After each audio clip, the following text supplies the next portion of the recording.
Video ini untuk cara menginstal Windows 11 ya. Jadi di PC sudah kita masukkan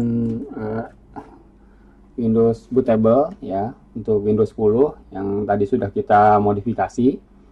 Kemudian kita akan restart ya.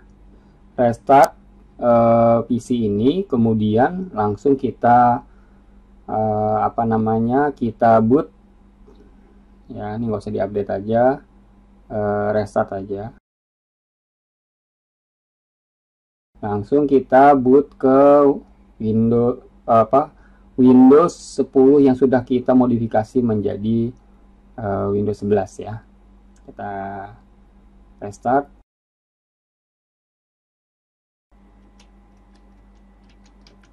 Coba masuk ke menu pilihan opsi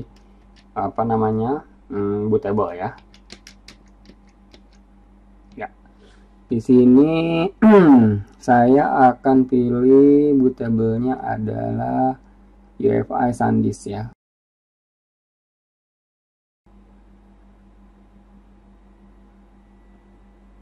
Ya, ini dia. Ya, sudah masuk ke booting di sini ya. Language-nya English, time code-nya Indonesia, keyboard-nya US, next. Install now. I don't have. Oke. Ya, di sini ada Windows 11 ya. Jadi udah kodenya sudah Windows 11 ini sesuai dengan WIM-nya. Ke yang Pro aja ya. Yang Pro, kita next. I accept, next. Kita custom, jangan di upgrade. Kemudian ini semua kita delete ya. Kita buat satu partisi saja, new, single partition, apply, oke. Ya, bikin sendiri ya. Kemudian karena cuma satu partisi, nggak usah kita format, langsung aja kita next. Nah, dia akan menginstal.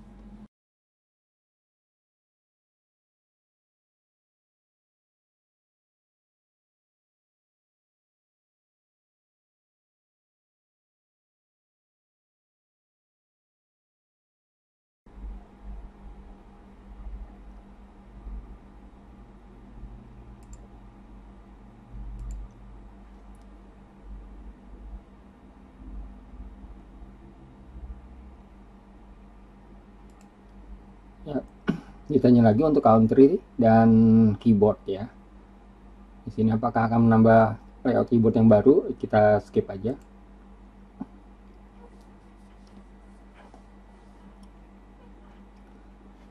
Ya, untuk sementara kita out dulu ya. Kita out dulu, continue with limited setup. Jadi internetnya nggak kita gunakan dulu. Build a profile. Okay, let's connect to I don't have internet. Continue with limited setup. Enter your name ya, kita pakai SD.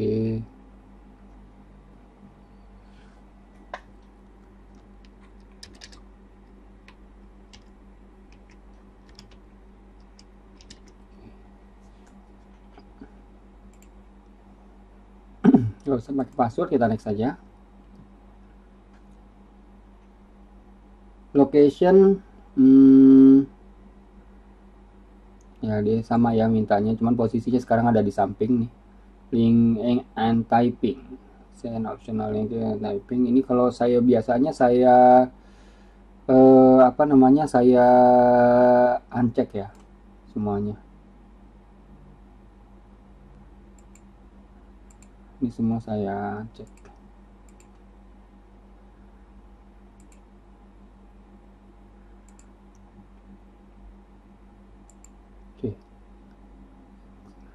Set.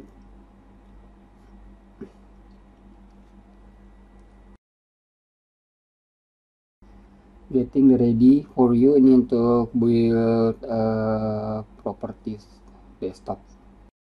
Kalau sudah masuk ke dalamnya, baru nanti kita update ya, masukin dulu koneksi wifi, baru kita, kalau dinyalakan di awal seperti biasa nanti langsung dia minta activation code ya.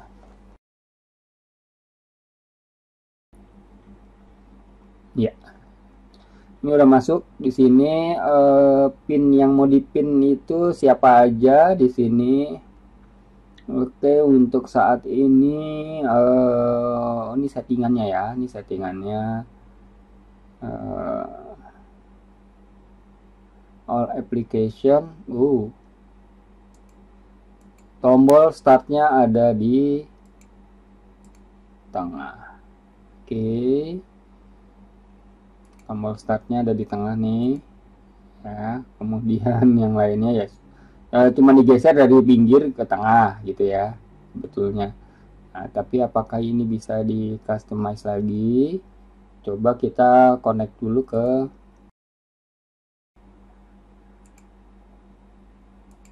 ya Microsoft Store. Ya tetap buka window ya, tetap buka window, dan arahnya ini nggak 0,0 ya dia, tapi agak ke sebelah ini ya. Coba kalau kita turunin, ya ini persis di atas ya 0.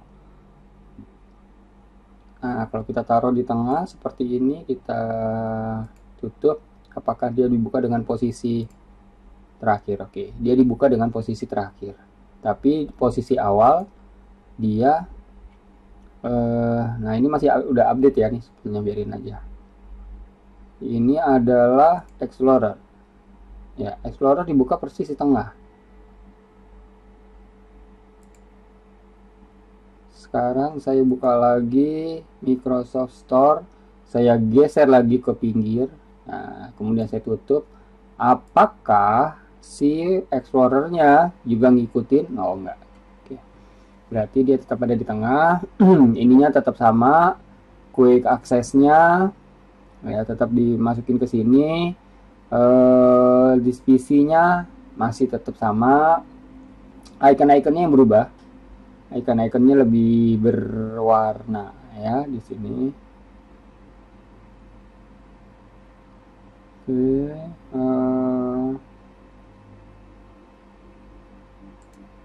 yep. Ini untuk task view. Oke, jadi task view itu digunakan untuk melihat yang mana yang aktif ya. Ya kalau kita kemarin-kemarin pakai Alt Tab ya, Alt Tab. Sekarang coba kalau saya ketikkan update ya di start ya, saya tekan tombol start, cik, ya langsung keluar seperti itu ya, update ya, sama ya, cuman dia di tengah sekarang ya, center, cek update. Nah ini posisinya hampir sama sama tadi ya. Nah sekarang dia sedang mendownload ya, mendownload kumulatif.net dan bla bla bla bla bla bla bla ya. Kemudian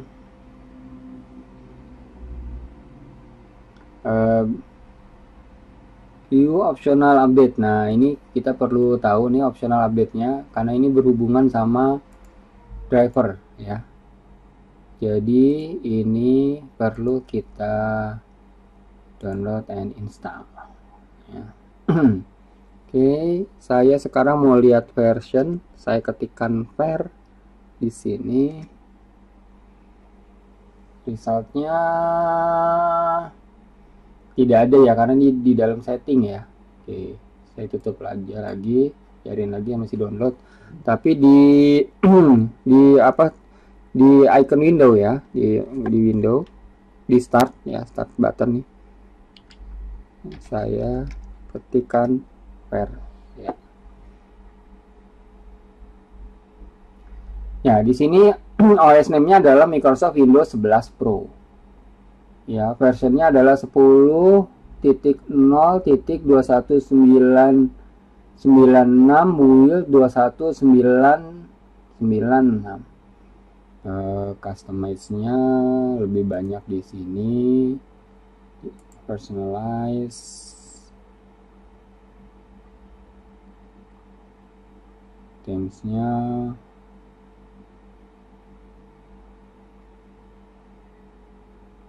ya, ini belum bisa di itu karena belum diaktifasi. Oke, kita nanti kita coba oprek lagi ya lebih lanjut di video berikutnya. Tapi ini sekarang sudah running dengan Windows 11 yang masih dalam mode develop ya, development, limited development ya. Sekian untuk video instalasi ini. Ya, ini adalah video lanjutan setelah Windows 11-nya berhasil saya aktifasi. Ini saya sudah mengubah personalize-nya, ini themes-nya saya ubah menjadi dark mode ya di sini. Ya. Jadi kalau themes-nya yang biasa ya, ini light. Nah, ketika light ya kita lihat ininya biasa ya, tampilannya dengan warna biasa putih ya, backgroundnya putih. Nah, sedangkan tadi saya menggunakan dark mode. Ya. Nah ya, jadi mode dark ya, dark mode. Nah, kalau dark mode maka ini abu-abu, tapi nggak semua ya. Jadi properties itu, tampilan properties tetap masih putih ya. Tuh, tampilan properti tetap masih putih, belum abu-abu juga. Nah, ya, jadi kalau misalnya ada yang lain yang misalnya copy file dan lain sebagainya gitu keluar Windows child-nya, nah itu masih warnanya putih ya. Jadi masih ini. Kemudian beberapa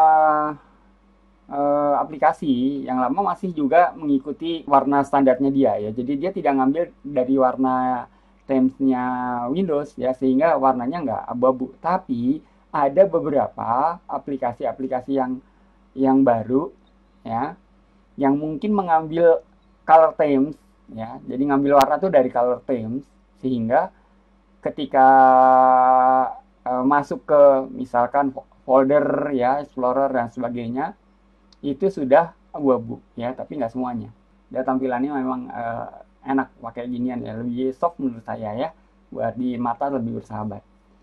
Oke, kemudian nggak banyak ya yang mau saya kasih tahu, ini cuman ada satu lagi, yaitu si task view ya. Jadi task view-nya ini ternyata adalah seperti kayak multiple desktop ya.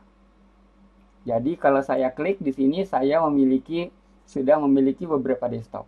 Jadi kalau saya lihat nih desktop 1, ini adalah tampilan ya. Taruhlah saya buka ini Camtasia pada saat mengedit. Ya, ini pada saat saya mengedit Windows 11-nya. Jadi kita bisa multiple desktop. Ya, nah ini mungkin kegunaannya yang utama aja adalah kita kayak gini. Saya mau kerja dengan satu pekerjaannya, misalnya nih editing. Tapi di saat yang sama saya diburu-buru untuk harus ngezoom. Nah, supaya saya nggak kelihatan saya buka aplikasi yang macam-macam di sini, ya, maka saya membuat desktop baru di sini. Ya, misalnya desktop yang kedua ini untuk browsing aja gitu misalnya ya, untuk browsing aja. Kemudian saya buka lagi desktop yang ketiga, misalnya ini buat zoom. Jadi di sini nanti tampilannya adalah tampilan zoom ya. Nah ini baru ya ininya ya. Jadi misalnya ini tampilan zoom misalnya, jadi tidak terganggu ya, tidak terganggu ininya tampilannya ya. Ya, tidak terganggu tampilannya ya. Mungkin hanya untuk beberapa orang ya yang akan sangat memanfaatkan fitur-fitur ini, nggak semuanya gitu ya. Saya nggak tahu apakah ini udah pasti akan membebani memori ya. Jadi RAM-nya juga harus besar. Jadi kita bisa bikin lagi new desktop lagi. Ya, new desktop lagi, kosong lagi. Ya, new desktop lagi, kosong lagi. Gitu ya. Nah, ini karena Camtasia ini berlaku untuk semuanya. Nah, mungkin yang jadi masalah adalah gini, ketika saya membuka satu aplikasi di satu desktop, ya, yang mana ya? Ini, oke. Saya membuka suatu aplikasi di satu desktop, misalnya, ya, kita masuk ke YouTube, gitu ya.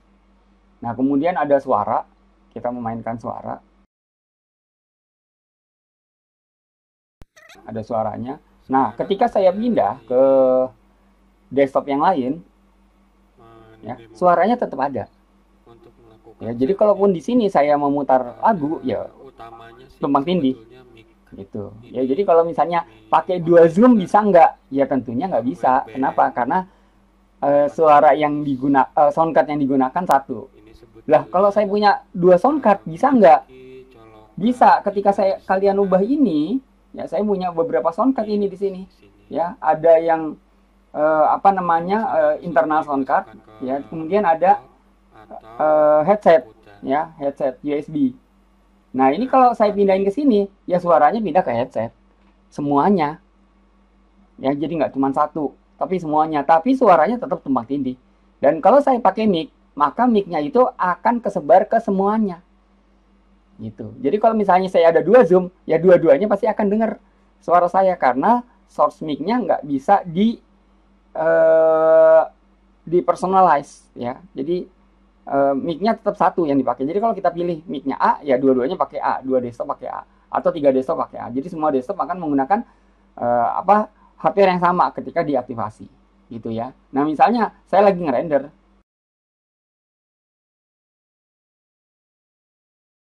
desktop ini saya lagi ngerender.